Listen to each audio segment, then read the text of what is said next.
Bon matin! Ça n'a pas été trop dur de se lever un matin? Oui? Ah, mais je suis reconnaissant pour votre effort. On continue notre survol de l'Ancien Testament. Juste avant de rentrer dans la nouvelle matière, j'aimerais ça faire un petit retour sur ce que... ça fait 2 semaines, sur ce qu'on avait vu il y a 2 semaines. Dans le fond, ce petit organigramme-là, ça, c'est ce qui est... J'ai trouvé ça sur Wikipédia, OK? Fait que c'est vraiment, l'enseignement officiel qu'on trouve là sur la place publique. Mais Jonathan, suite à ma présentation, Jonathan m'a prêté un DVD qui vient d'une série qui s'appelle Patterns of Evidence. Puis il y en a un sur The Moses Controversy, la controverse de Moïse. Puis il parle exactement des mêmes sujets. Puis en tout cas, lui, sa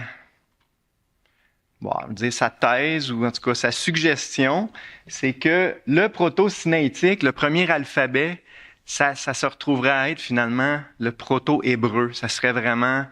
et c'est très intéressant et ça fait bien du sens, là.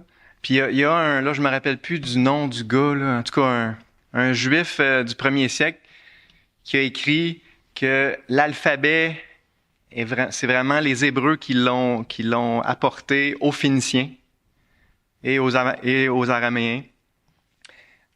Fait que finalement, le proto-sinaïtique, ça pourrait très bien être la première version de l'hébreu. Puis c'est les Hébreux qui ont apporté l'alphabet aux Phéniciens. Et finalement, l'hébreu s'est développé. C'est sûr que ça s'est développé avec le temps. Mais c'est ça, je trouvais ça intéressant. Puis une autre chose que j'ai trouvé vraiment intéressant dans le DVD, c'est qu'il donnait la possibilité, on pourra pas en être sûr, en tout cas à moins qu'il y ait des découvertes claires, mais peut-être que Joseph, même, qui a été gouverneur de l'Égypte et qui était le plus sage de son époque, peut-être Joseph a contribué à la création de l'alphabet. Parce que ce qui est vraiment intéressant du premier alphabet, c'est que c'est composé à partir des hiéroglyphes égyptiens. Mais les plus vieilles inscriptions qu'on trouve, c'est des inscriptions de Canaan. C'est des mots cananéens ou hébreux. Fait que c'est un mélange d'égyptiens puis d'hébreux, en tout cas. Fait que s'il y en a que ça intéresse, vous irez voir Jonathan, ça lui appartient. Mais c'est des petites précisions que je voulais faire. OK. Je suis en train? OK. Donc, ce matin, on va parler de la formation du canon de l'Ancien Testament ou du recueil de l'Ancien Testament. Comment ça a été formé? Premièrement, la plupart, vous le savez déjà, l'Ancien Testament comprend 39 livres. Donc, c'est une petite bibliothèque, dans le fond, l'Ancien Testament, qui peut être divisée en 4 sections. Donc, dans nos Bibles protestantes, normalement, c'est divisé comme ça. Premièrement, le Pentateuque, qui est Penta 5, ça veut juste dire les 5 livres de Moïse. C'est l'équivalent de la Torah ou la loi juive. 5 premiers livres. Ensuite, dans nos Bibles, on a les livres historiques, donc de Josué jusqu'à Esther dans nos Bibles, 12 livres. Ensuite, les livres poétiques, Job, Psaume, Proverbes, Ecclésiaste, Cantique des Cantiques. Puis finalement, les livres prophétiques de Ésaïe à Malachie. Donc, ça, c'est notre Ancien Testament auquel on est habitué. On voit qu'il a été divisé par sujet, on peut dire.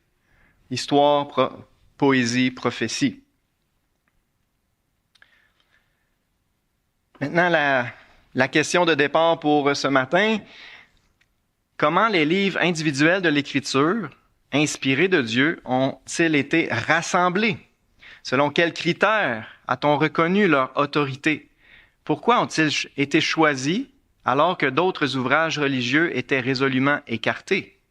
À quelle époque, quelles époques et dans quelles circonstances a-t-on dressé la liste actuelle des livres inspirés? Donc, c'est de ça qu'on va parler ce matin quand on parle de la formation du canon ou du recueil. La plupart des citations ce matin viennent du livre « L'inspiration et l'autorité de la Bible » de René Pache. Moi, j'ai une très vieille version. Quand je l'ai ressortie, j'ai vu que c'est Réal Carrier qui m'a donné ça quand je suis rentré à l'école biblique. Ça, c'est l'édition de 67. Ça date d'avant ma naissance, mais je suis sûr que c'est encore édité, c'est encore disponible de nos jours. C'est un très, très bon livre. Puis en passant, je recommande tous les livres de René Pache. Ce que j'aime de René Pache, c'est que c'est enraciné dans la Bible. Là. Il y a des références partout. Finalement, c'est vraiment une exégèse. Quand il choisit un sujet, il sort tous les versets qui parlent de ce sujet-là, puis il les classe. Et c'est des livres très, très, très bibliques. Donc, voilà. Le mot canon, tiré du grec, signifie la règle qui sert à mesurer, puis par extension, ce qui est mesuré. Un livre est canonique si la synagogue juive pour l'Ancien Testament ou l'Église chrétienne pour le Nouveau Testament l'ont reconnu porteur de la révélation communiquée par l'Esprit de Dieu. Donc, le canon, c'est la règle. La grande question, c'est est-ce qu'on reconnaît ce livre-là comme étant inspiré de Dieu? Est-ce qu'il fait autorité? C'est ça, dans le fond, la définition d'un livre canonique. Le canon de l'Ancien Testament est l'ensemble des livres divinement inspirés et par suite faisant autorité. Livres reconnus dans l'Antiquité par les chefs spirituels d'Israël. Bien sûr, là, si on parle de l'Ancien Testament. Donc, un livre canonique, c'est un livre inspiré, autoritaire. Quand vous voyez William MacDonald, c'est le commentaire biblique du disciple. Ceux qui sont là les jeudis soirs chez nous, c'est notre commentaire préféré. C'est un ceux qui veulent un commentaire biblique là, relativement concis, je vous le recommande, commentaire biblique du disciple de William MacDonald. Les oracles de Dieu confiés aux Juifs. Il y a un verset important à ce sujet-là dans Romains 3, 2. L'apôtre Paul écrit « Quel est donc l'avantage des Juifs? Il est grand de toute manière, et tout d'abord en ce que les oracles de Dieu leur ont été confiés. » C'est intéressant, Paul dit les oracles de Dieu, la révélation de Dieu, la parole inspirée de Dieu leur ont été confiés. Bien sûr, à l'époque de Paul, c'était l'Ancien Testament qu'il y avait en tête, la Bible juive, l'Ancien Testament. Fait que ça, c'est un point important. C'est un livre 100% juif. L'Ancien Testament, c'est la Bible des Juifs. Ça a été écrit 100% par des Juifs. Et c'est centré sur Israël, on en a déjà parlé. Et c'est bien sûr à Israël qu'a été confiée la responsabilité justement de reconnaître ces écrits-là et de les distinguer nettement de tout autre écrit humain. René Pache a écrit « Le Seigneur adresse à Israël une merveilleuse vocation, apporter au monde la connaissance du vrai Dieu et la promesse du Messie par le moyen des Écritures inspirées. » On a déjà parlé de ça, hein? Le peuple d'Israël lui-même, c'est comme un petit filet d'eau que Dieu a détourné pour purifier après ça le reste des nations. Bien, l'instrument principal par lequel Dieu a fait ça, c'est à travers le livre que nous a légué le peuple juif, la parole de Dieu, et bien sûr le Messie des Juifs, le Christ, notre Seigneur et Sauveur. Donc, les Écritures inspirées, c'est le principal véhicule par lequel Israël a transmis la connaissance du vrai Dieu et du seul Sauveur à toutes les nations. Pour cela, je suis rendu à la 3e ligne, pour cela, le peuple élu reçoit un discernement, un amour et un attachement indéfectible pour la parole divine. Les Juifs ont pu transgresser, négliger et même oublier leur loi. Ils ne l'ont nullement mis en doute et se sont toujours gardés de lancer contre elle des attaques sacrilèges. Une main invisible et toute puissante les en a empêchés. On voit clairement la providence de Dieu à travers la façon dont il a protégé, préservé sa parole. Et c'est ça, les Juifs ont fait bien des conneries dans leur histoire, mais ils ont toujours gardé très précieusement leurs Écritures inspirées et ont toujours voué un grand respect. Ça, on va en reparler dans la transmission du texte, la façon dont ils ont conservé leur texte et transmis au fil des siècles. Ça, c'est super intéressant. Une citation de l'historien Joseph, qui est un historien juif autour de l'an 100 de notre ère. Donc, Joseph a écrit « Rien ne peut être mieux attesté que les écrits autorisés parmi nous. En effet, ils ne sauraient être sujets à aucune discordance, car on approuve parmi nous que ce que les prophètes écrivirent il y a beaucoup de siècles, enseignés qu'ils étaient par l'inspiration même de Dieu. Depuis des siècles si nombreux, personne n'a été assez hardi pour y ajouter ou y retrancher quelque chose, ou pour en modifier le contenu. Car il est devenu naturel pour tous les Juifs de croire que ces livres contiennent des doctrines divines, d'y persévérer et, si besoin est, de mourir volontiers pour eux.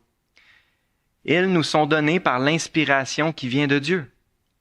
Mais quant aux autres livres composés depuis les temps d'Artaxerxès, les livres apocryphes, on va en reparler plus tard, ils ne sont point regardés comme dignes d'une foi semblable.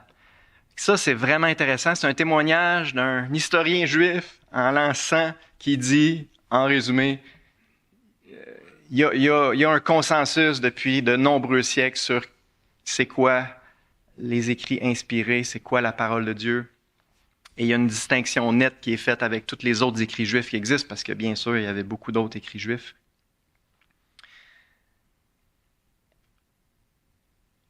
La Bible hébraïque, donc je l'ai déjà dit, je le répète, l'Ancien Testament, c'est la Bible juive. Okay? Les Juifs la désignent sous le terme de Tanakh. Quels sont ceux qui avaient déjà entendu cette expression-là, le Tanakh? Quand même plusieurs. Le Tanakh, c'est la Bible juive, c'est l'équivalent de l'Ancien Testament. Donc, le Tanakh, c'est une abréviation des principales lettres des mots évoquant ces trois parties. Donc, le Tanakh est divisé en trois parties. La Torah, qui est la loi, Nebi'im, qui est les prophètes, puis Ketubim, qui veut dire les écrits. Donc, la loi, les prophètes et les écrits, c'est les trois parties du Tanakh. Et Torah, Ta, Nebi'im, Na, Ketubim, Tanakh. Fait que c'est un genre d'abréviation pour les trois parties du Tanakh. La Bible hébraïque contient exactement les mêmes livres que l'Ancien Testament dont nous disposons, mais leur ordre et leur arrangement sont différents. Quel est l'ordre dans la Bible juive? Ben, vous l'avez ici. Donc, la Bible hébraïque contient 24 livres et est divisée en trois parties.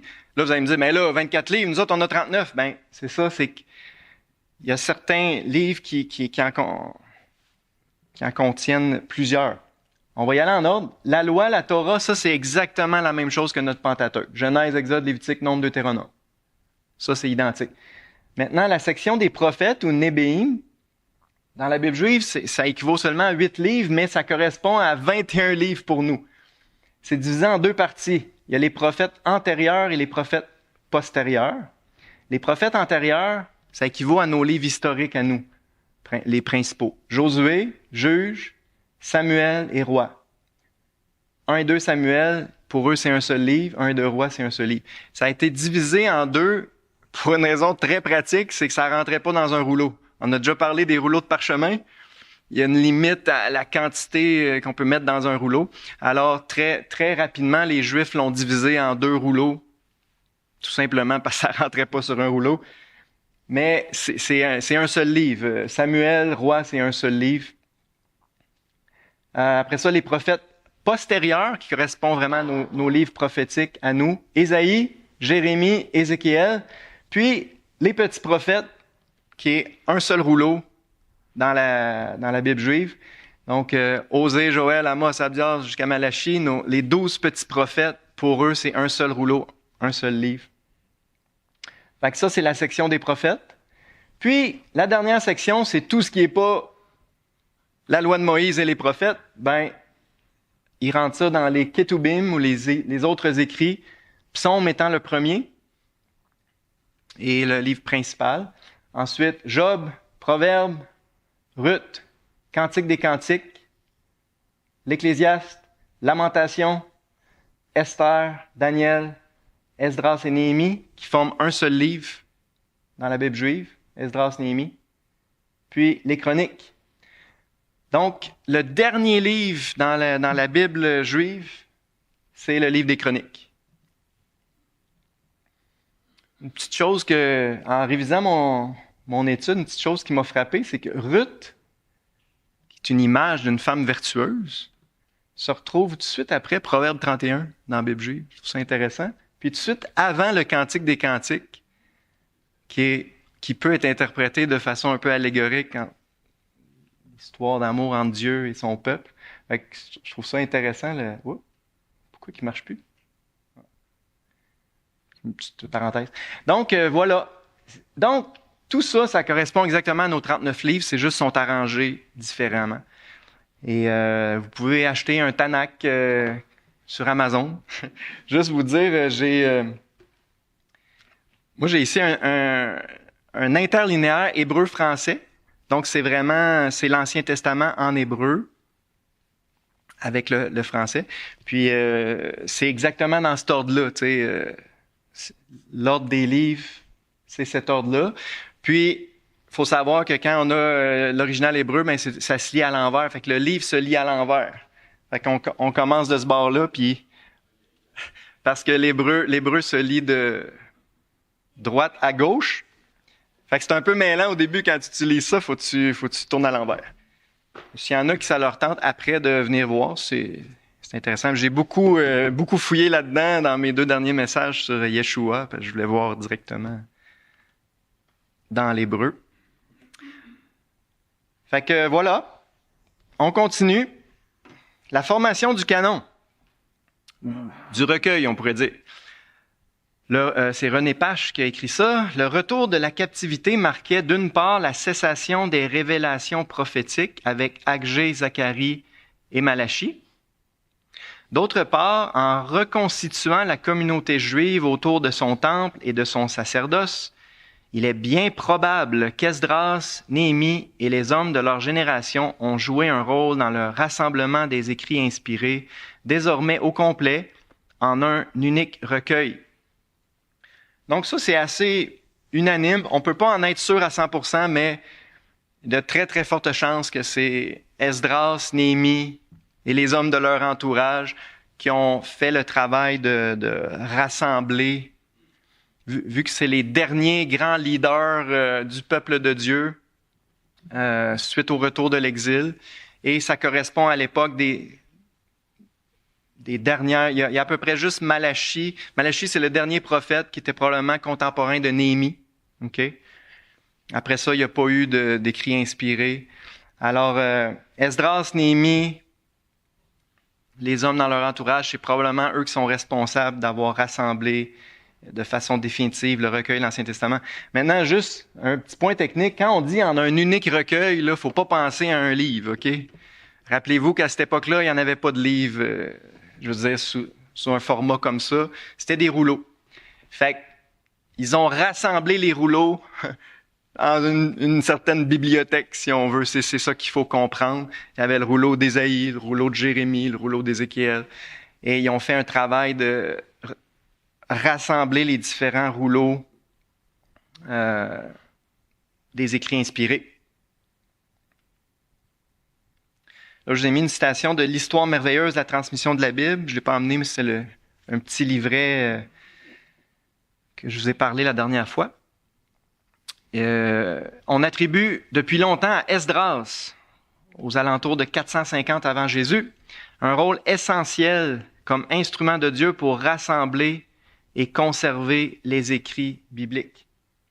Esdras était certainement un homme très qualifié parce qu'on lit dans Esdras 7.10, Esdras avait appliqué son cœur à étudier et à mettre en pratique la loi de l'Éternel et à enseigner au milieu d'Israël les lois et les ordonnances. Esdras était un scribe versé dans les Écritures, c'était sa vie. C'était sa vie d'étudier les textes bibliques puis de les enseigner. Fait qu'il était très, très bien placé pour faire ce travail-là de rassembler les écrits inspirés ensemble.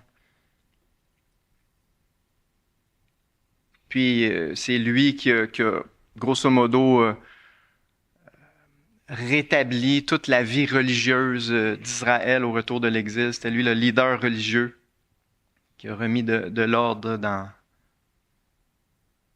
la vie religieuse d'Israël. Puis ça, je trouve ça super intéressant. C'est une citation d'un livre apocryphe. On va en reparler tantôt des livres apocryphes. Mais c'est quand même très intéressant. C'est pas inspiré de Dieu, mais on lit dans 2 Maccabées 2,13. On racontait aussi dans les annales et dans les mémoires de Néhémie, fait qu'il existe un livre qu'on a perdu, qui s'appelle les mémoires de Néhémie, les mêmes faits, et comment il avait fondé une bibliothèque où il avait réuni les livres concernant les rois et les prophètes, ainsi que ceux de David et des lettres royales relatives aux offrandes. Fait que je trouve ça très intéressant. On lit dans les mémoires de Néhémie comment il a fondé une bibliothèque, rappelez-vous, là, rassembler les rouleaux pour réunir les livres concernant les rois, les prophètes, puis les écrits de David. Ça avec la Torah, là, la Torah, ça c'était une évidence là, depuis le début. Ça fait pas mal le tour des écrits de l'Ancien Testament. OK. La fixation du canon maintenant. Comment est-ce qu'on sait que ça s'est fixé vraiment avec cette liste-là exacte? Dès le tout début, c'est-à-dire au retour de l'exil, les Juifs pieux et dotés de discernement reconnaissent la plupart des écrits inspirés. Seuls quelques livres, par exemple Esther, Ecclésiaste et Cantique des Cantiques, sont discutés pendant quelque temps dans certains milieux. Donc, la grande majorité des livres, ça a été assez unanime, la reconnaissance du peuple juif que c'était des écrits inspirés. Il y a eu quelques livres, ça c'est les 3 les plus discutés. Est-ce que vraiment, c'est ça, devrait faire partie du canon ou pas? C'est ce qu'on apprend là, en regardant l'histoire. L'Ecclésiastique, qui est un livre apocryphe datant du 2e siècle avant Jésus, mentionnait déjà la loi, les prophètes et les autres livres de nos ancêtres. Donc, les 3 fameuses divisions du Tanakh, c'était déjà comme ça au 2e siècle avant Jésus. En outre, les manuscrits de la mer morte, datant également du 2e siècle avant Jésus, comprennent des copies au moins fragmentaires de chaque livre de la Bible juive, à l'exception d'Esther. Ça, c'est la plus grosse découverte probablement du 20e siècle, les manuscrits de la mer morte. Vous savez, là, on a-tu parlé à date de ça? Non. En tout cas, ils ont trouvé des centaines de rouleaux dans des outres de terre, dans des grottes, les grottes de Qumran, au bord de la mer morte. Puis, ils ont trouvé au moins des fragments de tous les livres de l'Ancien Testament, à l'exception d'Esther. Fait qu'on sait que on a une preuve que ces livres-là existaient bien à cette époque-là, puis probablement faisaient partie étaient reconnus comme des livres inspirés. Fait que on sait qu'au 2e siècle avant Jésus, il y avait déjà une liste divisée en 3 sections, la loi, les prophètes, les autres écrits. Nous avons donc de bonnes raisons de croire que le canon de l'Ancien Testament était arrêté ou fixé dès le 2e siècle avant Jésus. 200 ans avant Jésus, c'était déjà réglé la liste des livres. Le Seigneur Jésus, vers l'an 30, confirma l'existence du canon hébraïque en 3 parties lorsqu'il déclare dans Luc 24, 44, « Il fallait que s'accomplisse tout ce qui est écrit de moi dans la loi de Moïse, la Torah, dans les prophètes, Nébéim, et dans les psaumes. » Pourquoi les psaumes? Y a-t-il quelqu'un qui peut deviner? Pourquoi ils appellent ça les psaumes? C'est ça. C'était le premier livre et le plus important de la dernière section, les Ketubim, les autres écrits qui sont pas classés dans la Torah ni dans les prophètes. Alors, souvent, les Juifs appelaient ça les psaumes, le livre des psaumes, mais... Fait que Jésus lui-même témoigne des 3 parties de la Bible juive à son époque. Il est connu qu'un conseil juif a établi le canon de l'Ancien Testament vers la fin du 1er siècle de notre ère. En réalité, ce concile confirme seulement ce qui a été généralement accepté pendant des siècles. Fait que vers la fin du 1er siècle, ils ont officiellement confirmé quel livre faisait partie du Tanakh, quel livre en faisait pas partie, mais c'est ça. C'était déjà réglé depuis longtemps. Et si un jour on se rend en survol du Nouveau Testament, c'est un peu pareil. Il y a eu un concile à un moment donné qui a fixé officiellement le recueil du Nouveau Testament, nos 27 livres, mais c'était déjà... Les conciles font juste confirmer officiellement ce qui était déjà reconnu puis accepté depuis très longtemps. C'est la même affaire pour le Nouveau Testament. Dernière section ce matin, ça devrait être pas pire pour le timing. Les livres apocryphes. D'autres livres appartenant à la période 300 avant Jésus jusqu'à 100 après Jésus étaient appréciés par divers groupes juifs, bien sûr. La traduction grecque de l'écriture hébraïque, la Septante, rappelez-vous, c'est la traduction grecque de l'Ancien Testament, comprenait nombre d'entre eux. Et c'est ça qui a compliqué la vie. C'est que quand ils ont traduit l'Ancien Testament en grec, celui qui a demandé ça, c'était un roi d'Égypte, Ptolémée Soter. Il a dit, traduisez-moi tous les livres importants puis appréciés parmi les Juifs, je veux tous les avoir. Fait que, tu sais, c'est pour ça qu'ils ont traduit aussi d'autres livres juifs puis ils les ont greffés à la version des Septante et c'est ça qui nous a compliqué la vie par la suite. Les Juifs ont écrit de nombreux autres livres religieux qu'ils ne considèrent pas comme inspirés et comme faisant autorité. Ces autres écrits-là, ça, c'est vraiment important de le comprendre, n'ont jamais été reconnus par les Juifs comme inspirés de Dieu, comme d'égale autorité aux autres. Les protestants et les Juifs s'accordent sur le canon de l'Ancien Testament, comme on l'a déjà expliqué un matin, mais les orthodoxes et les catholiques romains acceptent aussi plusieurs livres d'histoire et de poésie qu'ils qualifient de deutérocanoniques. Même eux, par exemple, font une distinction. Ils les appellent pas les livres canoniques, ils les appellent deutérocanoniques, ce qui veut dire le deuxième canon. Le deuxième recueil. C'est comme des livres inspirés de seconde classe. Mais les protestants et les juifs les appellent apocryphes, qui signifie obscur, d'origine obscure. Et on n'a pas la même évaluation. Donc c'est toujours une citation de René Pache dans son livre « L'inspiration et l'autorité de la Bible ». On appelle ainsi les livres religieux juifs d'origine obscure. Apocryphe signifie secret ou caché. D'origine obscure et tardive. Une chose qu'il faut savoir, c'est que tous les livres apocryphes ont été écrits beaucoup plus tard que, après Malachie finalement, que les autres livres de l'Ancien Testament. Et une autre chose que c'est pas écrit là-dedans, là, mais ça a été écrit en grec. Donc ça, c'est une autre cloche. Un autre red flag, écrit beaucoup plus tard, écrit en grec, tandis que tous les livres de l'Ancien Testament ont été écrits en hébreu, ou certaines parties en araméen. Donc, c'est des livres d'origine obscure et tardive. C'est pour ça qu'on les appelle les apocryphes, qui n'ont jamais été inclus dans le canon hébraïque. Les Juifs les ont jamais reconnus.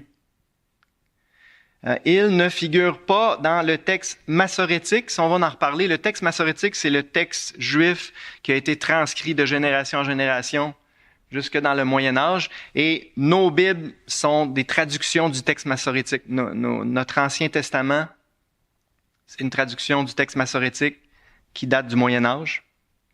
Donc ces livres-là ne figurent pas dans le texte massorétique et n'ont été interprétés par aucun Targum. Les Targums, c'est des commentaires juifs sur la Bible, sur le Tanakh. Mais il n'y a pas de commentaires juifs sur les livres apocryphes, parce qu'ils ne les reconnaissaient pas. L'opinion générale des Juifs était qu'avec Malachie, la voix prophétique s'était tue. Donc, pour les Juifs, c'était clair que Malachie, c'est le dernier prophète inspiré. Après ce dernier livre qu'ils nommaient le Sceau des prophètes, ils estimaient qu'il n'était plus paru d'écrits inspirés. Voici la liste des livres apocryphes qui furent plus tard admis par Rome. Donc, si vous achetez une Bible catholique, là, vous allez trouver ces livres-là. 1 et 2 Maccabées. C'est super intéressant pareil. C'est des livres historiques. 1 et 2 Maccabées. Tobie, Judith, des additions à Esther, des additions à Daniel. Entre autres, une addition, c'est que Daniel tue un dragon. C'est vraiment intéressant. Baruch, Ecclésiastique, Sagesse de Salomon. Donc, tous des livres qui ont été écrits en grec après Malachie. Puis là, juste une petite parenthèse. C'est pas des livres inspirés de Dieu. Ils devraient pas faire partie de la Bible, mais ça veut pas dire que c'est des mauvais livres puis tout ce qu'ils disent, c'est pas bon. Okay? C'est comme n'importe quel autre livre. Il y a du bon, il y a du mauvais. Et c'est... À un moment donné, moi, je les ai jamais lus. À un moment donné, c'est sûr, je vais les lire juste par curiosité. Je suis certain qu'il y a beaucoup de choses très intéressantes. Et surtout, 1 et 2 Maccabées, c'est vraiment des livres d'histoire. Et pour ceux qui aiment l'histoire, ben... Fait que c'est des livres qui peuvent être très intéressants à lire, instructifs, mais il faut juste que ce soit clair qu'ils ne sont pas inspirés de Dieu. Ni Joseph ni Philon ne les citent. Joseph, je l'ai déjà dit, c'était qui? Philon, c'est une espèce de philosophe juif d'Alexandrie au 1er siècle, qui est contemporain de Jésus, qui a écrit beaucoup de commentaires de l'Ancien Testament. Donc, ni un ni l'autre ne les cite, les livres apocryphes. Le Christ et les apôtres ne s'y réfèrent jamais, bien qu'ils fassent librement usage du texte des Septante et qu'ils aient très certainement connu les textes en question. Ça, c'est un argument très fort. La plupart des citations dans le Nouveau Testament, les citations des apôtres, quand ils citent l'Ancien Testament, ils citent la version des Septante, qui incluait les livres apocryphes, mais ils citent jamais les livres apocryphes. Fait que c'est un argument clair qui montre que les apôtres les reconnaissaient pas comme inspirés. Les chrétiens des premiers siècles ne les ont pas non plus admis parmi les Écritures inspirées. Méliton, évêque de Sardes aux environs de 170 après Jésus, fut probablement le premier chrétien à confirmer officiellement quel livre juif devait faire partie de l'Écriture sainte. Sa liste fut identique aux 24 livres du canon hébraïque qu'il appela « livre de l'Ancienne Alliance ». Donc, ça vient probablement de là, l'idée d'appeler ça l'Ancien Testament. Ben, ça vient de Méliton en 170, qui a appelé ces livres-là, livres de l'Ancienne Alliance. Et c'est ça. Ça, c'est le premier leader chrétien qui a encore reconnu officiellement les livres inspirés de l'Ancien Testament, mais il a reconnu les mêmes livres que les Juifs. De toute façon, c'était pas sa job, c'est la job des Juifs de faire ça.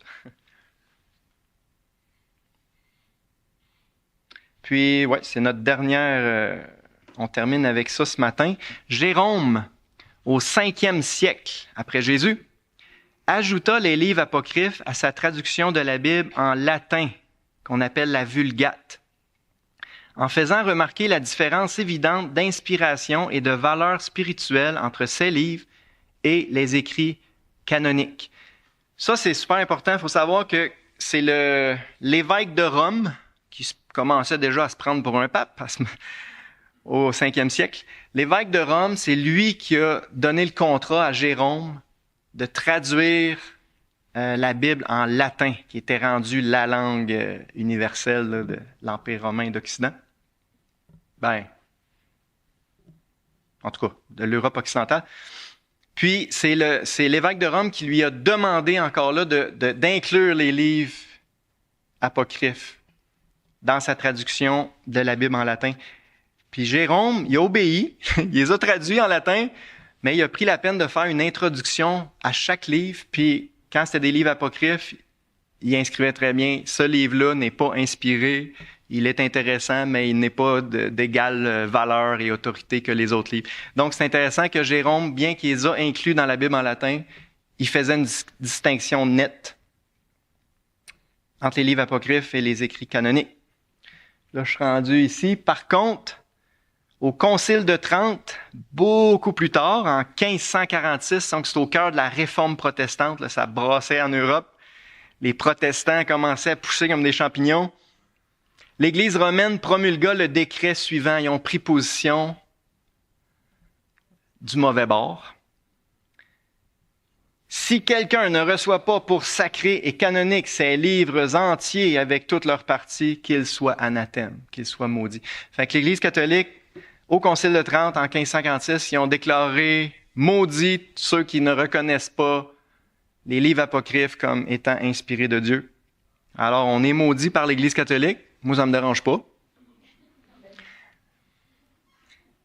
Par ce décret, ça c'est un peu comique, par ce décret, Jérôme lui-même était condamné parce que dans ses introductions, il avait clairement dit qu'il n'était pas inspiré. Tandis que la position très ferme de la synagogue des Juifs sur le canon était désavouée. L'Église romaine n'a pas tenu compte que pour les Juifs, ça a toujours été clair, puis c'était leur job de reconnaître l'Ancien Testament. Or, ne l'oublions pas, c'est ça la phrase justement, or, ne l'oublions pas, c'est aux Juifs qu'a été adressée la vocation de constituer l'Ancien Testament. Fait que voilà qui fait un survol de pourquoi les Bibles catholiques ont des livres supplémentaires. Il nous reste 3 minutes pour des questions.